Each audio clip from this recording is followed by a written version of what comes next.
অবশেষে জামিন পেলেন নুসরাত ফারিয়া। জামিন পেয়ে জানালেন এবং কৃতজ্ঞতা প্রকাশ করলেন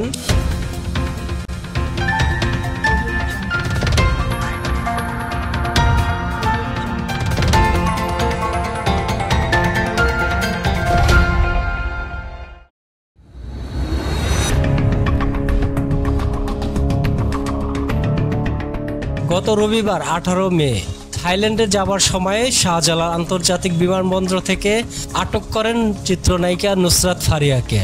কিন্তু কেন, কি কারণে আটক করা হয়েছিল ততক্ষণ তা জানা যায়নি।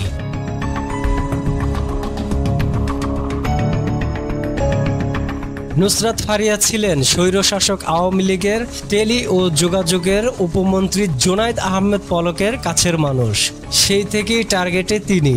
তারপরেও তার নামে ছিল না কোনো মামলা। হঠাৎ করেই তাকে আটক করা হয়। কিন্তু কেন? জানা গেছে ভাটারা থানায় একটি হত্যা মামলা দায়ের করা হয়েছে নুসরাত ফারিয়ার বিরুদ্ধে। 2024-এ ছাত্র জনতার গণ অভ্যুত্থানে মেরে ফেলা হয়েছিল তৎকালীন স্বৈরাচার সরকার শেখ হাসিনার নির্দেশে নিরীহ মানুষের উপরে গুলি চালানো হয়েছিল। আর সেই সময়ে ভাটারা থানায় দায়ের করা হয়েছিল হত্যা মামলা। সেই মামলার জের ধরেই তাকে আটক করা হয়েছিল।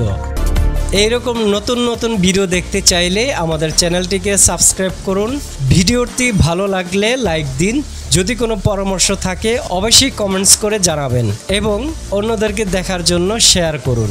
ধন্যবাদ সবাইকে আমাদের ভিডিও দেখার জন্য।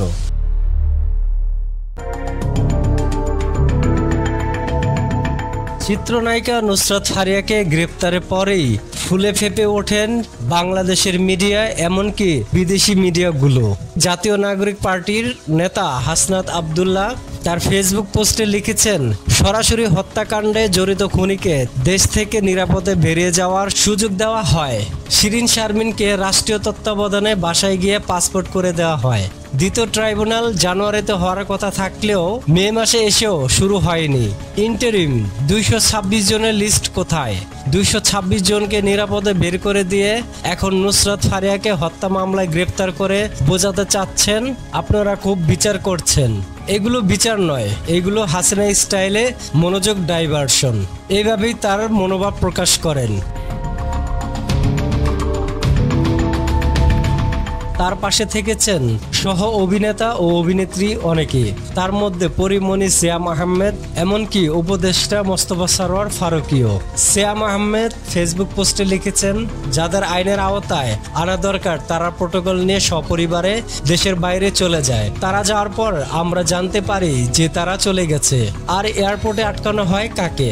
আমাদের সহকর্মী ফারিয়াকে। এরপর কোর্টে ওঠানো হয় তাকে, তার জামিনও নামঞ্জুর হয়। এর চাইতে হাস্যকর আর কি হতে পারে? আর্টিস্ট, ব্যবসায়ী, রাজনীতিবিদ কিংবা যে কোনো প্রফেশনে কেউ আইনের ঊর্ধ্বে না, কিন্তু ফারিয়ার অপরাধটা কি? কোনো সিনেমায় কাজ করা? নিশ্চয়ই কোনো আর্টিস্টের অপরাধ হতে পারে না। একই সিনেমায় বাংলাদেশের শত শত আর্টিস্ট কাজ করেছে, অডিশন দিয়েছে। এখন সবাইকে কি জেলে ভরবেন? যে সময় উল্লেখ করে হত্যা মামলার আসামি করা হয়েছে সেই সময় তিনি দেশেই ছিলেন না। তার সত্যতা পাওয়া গেছে নুসরাত ফারিয়ার ফেসবুক পোস্টে এবং অনেক অনলাইন পোর্টালগুলো তার ফেসবুক পোস্ট থেকে নিউজ করেছে।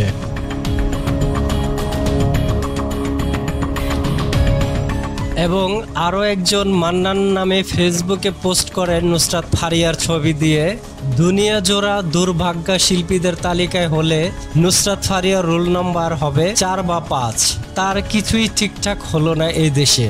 সে গান গাইলো, কোরিওগ্রাফার নিয়ে আপত্তি। সে আইটেম গানে অভিনয় করলো, সেখানে রিলিকের বিপত্তি।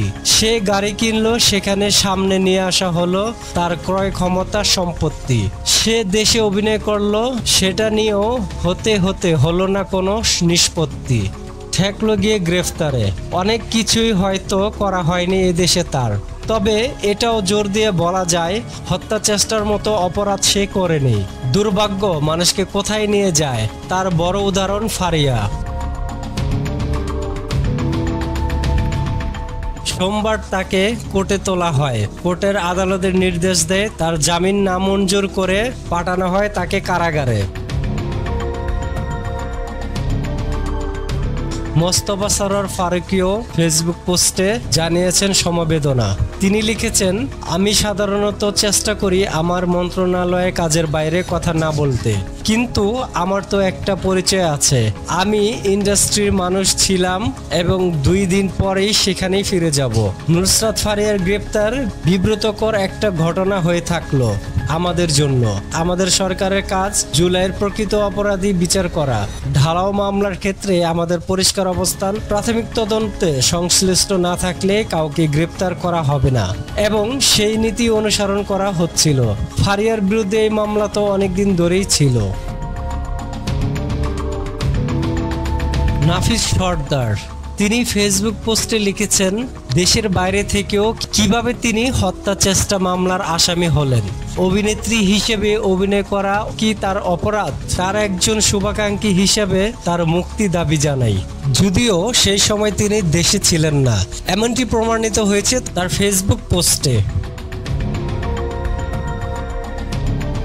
অবশেষে জামিন পেলেন নুসরাত ফারিয়া।